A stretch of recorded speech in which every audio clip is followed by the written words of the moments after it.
All right, NBA fans, brace yourselves, because even in the dead quiet of the offseason, there's still plenty to talk about when it comes to the Boston Celtics. And yeah, it might be the slowest time of the year for hoops news, but don't let that fool you. This lull, it's just the calm before the storm. And today's headlines prove exactly that. Let's kick things off with something that immediately raised eyebrows. The Celtics' projected win total just hit the market, and, folks, it's sitting at 43.5. Yeah, you heard that right, 43.5. That number feels like a slap in the face when you consider what this team's been doing. Over the past few years, you almost want to double-check your screen, like, wait, am I looking at the wrong team? Because for a franchise that just put up 61 wins last season, dropping them into that low to mid-40s range seems off, right?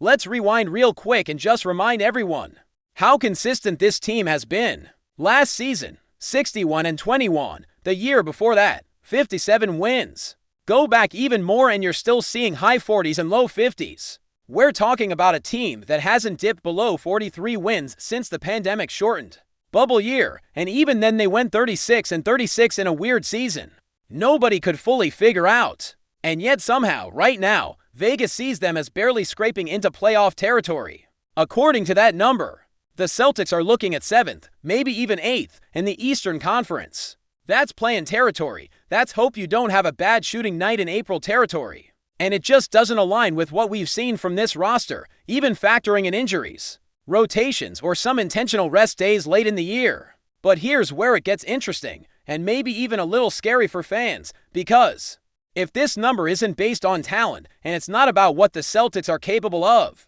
then it might be saying something much more strategic. Something like, the Celtics could be preparing to intentionally pull back during the regular season, rest guys more often, experiment with lineups, maybe even sneak their way into a more favorable draft situation if things start to slide. Not a full-blown tank, obviously, but enough subtle moves to keep expectations realistic and preserve their core for the long haul. It's less we can't win and more maybe we don't want to win just yet. Think about it. You've got Tatum out rehabbing, some uncertainty around how the new guys are going to fit in, and still no final word on what the front office plans to do with some of the veteran contracts. That kind of context changes how you read that 43.5 projection. Suddenly it doesn't feel as crazy. It starts to feel calculated. But let's say, for argument's sake, they don't go full load management mode. Let's say they do come out swinging, trying to win every night, playing their starters 35 minutes a game. In that case, over, all day, no doubt.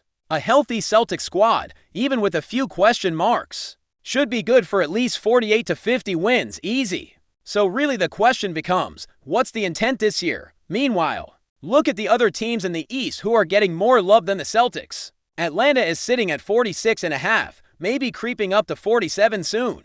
The Cavaliers are up at 55, Knicks, 52.5, the Magic, yes, Orlando, are being projected at over 51 wins, Milwaukee's at 45, and change. Even Detroit, of all teams, has a win total sitting slightly above Boston's. That's 6 teams already listed ahead, and when you add Philly, also at 43.5, that technically pushes Boston to 7th or 8th in the standings. That's not just a surprising number, it's a statement. A statement that maybe this version of the Celtics is viewed more like a team in transition than a contender, and if you're Brad Stevens or anyone else in that front office, that's a bitter pill, because it doesn't matter if you're intentionally pacing yourself for April. Public perception still stings. No one likes to be overlooked, especially a team that's been living near the top of the East for nearly a decade. But the bigger question is whether that underdog status actually helps them. Like, could this be the year the Celtics fly under the radar? Not have the weight of expectation crushing them every night. Maybe this gives their younger players room to shine. Maybe it gives guys like Baylor Scheinman or Hugo Gonzalez the kind of minutes they need to evolve from developmental projects to actual rotation pieces. And if you sneak into the playoffs with a healthy Tatum, rested vets, and a chip on your shoulder, that's not a bad spot to be in. And speaking of potential reinforcements, let's talk about Nikola Vucevic, or Vooch as most folks call him, because his name just keeps coming up. The Bulls are in this weird, desperate space right now where they might either deal him for pennies or just waive him outright if no trade materializes. It's wild. You're telling the whole league, hey, we've got a skilled big man here, And if you don't want him, we'll just cut him loose. That's like waving a white flag and lighting it on fire at the same time now. Vooch isn't the player he once was. His defense is still a liability, and his shooting has dipped. But if the Celtics could grab him for cheap, like really cheap, he'd still be the best defensive big on the roster today, no doubt. Even if it's a short-term rental, even if it's not a perfect fit, it's better than overpaying for someone who can't move the needle. And it gives them a chance to let guys like Porzingis and Tatum focus more on their strengths. Rather than constantly battling in the paint. It's not ideal, but it's intriguing, of course. That assumes Chicago actually lets him walk, and that Vooch would want to come to a team where he's not necessarily the guy, but more like a guy. Would he do that for a playoff run? Maybe. Would Boston pull the trigger? That depends on what kind of season they're trying to have. Meanwhile, elsewhere in the league, things are equally weird, because in a time where there's not much actual basketball going on, the off-season headlines start to get, let's say, creative. Case in point, Derek White just launched his own podcast. And while that might not be huge news, it did spark a hilarious and oddly accurate observation. Every single NBA podcast co-hosted by a player features one extremely boring white guy sitting next to him. Seriously, it's like a law of physics now. J.J. Redick had Tommy Alter, Paul George has his guy, Trae Young got one, Brunson and Josh Hart. Same thing, and now Derek White rolls out white noise with, you guessed it, another white guy on the mic. And listen, no disrespect to these dudes. They're doing their job, but it's like clockwork. NBA player starts a podcast. Call up your most generic buddy from college and get that thing rolling, and honestly, respect. It works. There's a certain balance to it. Star power and chill energy, locker room insights with just enough awkward laughs to keep you watching. But if any players are out there still shopping for a podcast partner, hey, someone's been training for this. Got a mic, got the lights, got the takes. Let's make it happen. Now, let's swing it back to the league-wide scene, because we've got something else brewing, something that should terrify defenses across the NBA. Skinny Luka is back. And not like slightly more in shape Luka. We're talking full-on transformation. Photos dropped. And this man looks like he's been living in a Hollywood gym since May. He's lean out, tightened up, and looks more locked in than we've seen in a long time. And yes, some of that Men's Health article was probably AI-generated nonsense. They claimed Luka had a 42-inch vertical at the NBA Combine, which is hilarious considering he never even went to the Combine, but the pictures don't lie. The dude is cut, the dude is focused. And if he starts the season playing the way he looks right now, the league's in trouble. Big time. He's already one of the most skilled offensive weapons in the game. You give him endurance and a healthier frame, suddenly that fourth quarter fade starts to disappear. Suddenly the step-back threes hit even harder because he's not dragging himself up the court between possessions. Luka in MVP shape might be one of the biggest storylines to follow this year. And keep your eyes on Eurobasket too. That tournament is shaping up to be stacked. Giannis suiting up for Greece, Jokic playing for Serbia, Luka back with Slovenia, Porzingis is healthy and playing for Latvia. It's loaded.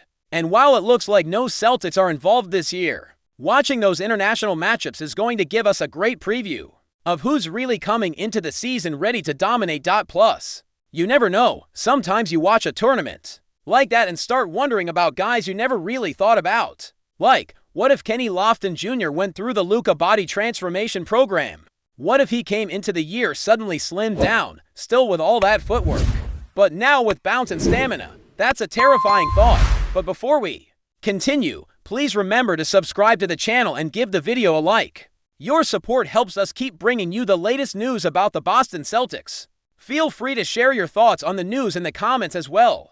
Whispers around the NBA are heating up as rumors swirl about a potential blockbuster move involving DeMar DeRozan and the Boston Celtics. While no official announcement has been made by the franchise, insiders are buzzing that the veteran shooting guard has reportedly signed a contract that could shake up the Eastern Conference landscape. The possibility of DeRozan joining the storied Celtics franchise has become the talk of the league, sparking excitement among fans and analysts alike. DeRozan, known for his scoring ability and veteran leadership, has been a key figure on multiple playoff runs and would bring a new dynamic to Boston's roster. The Celtics, who have long sought to bolster their offensive firepower and playoff experience, might see this as a strategic move to push deeper into the postseason.